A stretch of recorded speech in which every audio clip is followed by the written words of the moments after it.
পাঁচজন ব্যক্তির উপর থেকে আপাতত সিয়াম উঠিয়ে নিয়েছেন আল্লাহ। কয় শ্রেণীর মানুষ থেকে? 5 শ্রেণী। এক, অসুস্থ। এক কি? অসুস্থ। 2, মুসাফির। 3, অতি বৃদ্ধ অতি বৃদ্ধা, বয়সের কারণে সিয়াম রাখতে অক্ষম, পারে না। 4, গর্ভবতী স্ত্রী আর স্তন্যধাত্রী মা। 5, হায়েজ নেফাসলি নারী। কয়জন? 5 জন। এখন আমরা একটু বর্ণনায় আসি। এক, অসুস্থ ব্যক্তি। অসুস্থ ব্যক্তি 2 ধরনের। কেউ আছে চিরস্থায়ী রোগী, আর কেউ আছে যে হঠাৎ সিয়াম রাখতে রাখতে পেটের অসুস্থ বা এমন জ্বর 1 সপ্তাহ হসপিটালে চিকিৎসাধীন ছিলেন।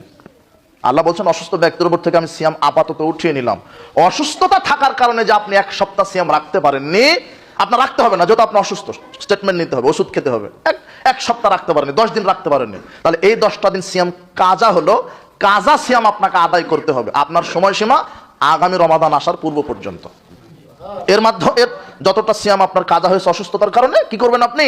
কাজা আদায় করবেন। সময়সীমা কত? আগামী রমাদান আসা পর্যন্ত।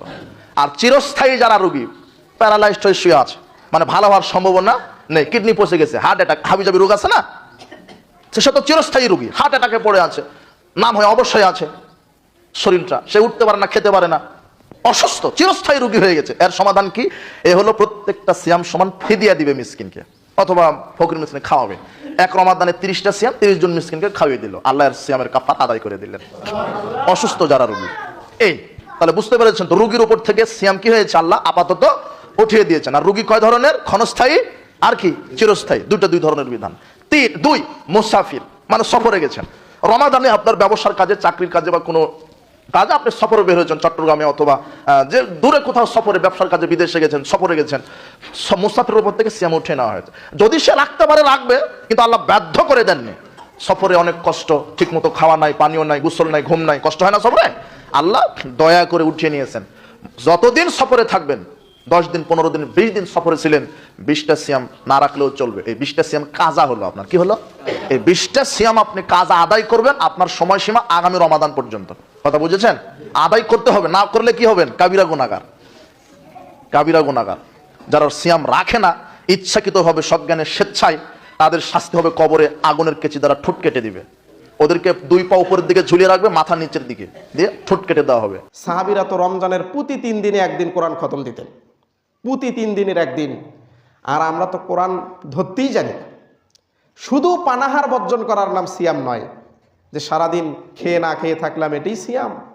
সিয়ামের মূল নির্দেশনা হচ্ছে, সিয়ামের মূল সার নির্যাস হচ্ছে নিজের অন্তরকে কালিমা মুক্ত করতে হবে।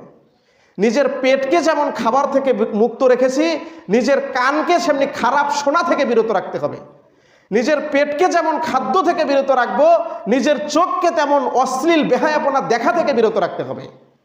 নিজের পেটকে যেমন খাদ্য থেকে বিরত রাখছি, নিজের যৌনাঙ্গকে যেমন যৌন সুখ বিলাস থেকে বিরত রাখেছি, ঠিক তেমনি মুখ খান, জবান খান বন্ধ রাখতে হবে।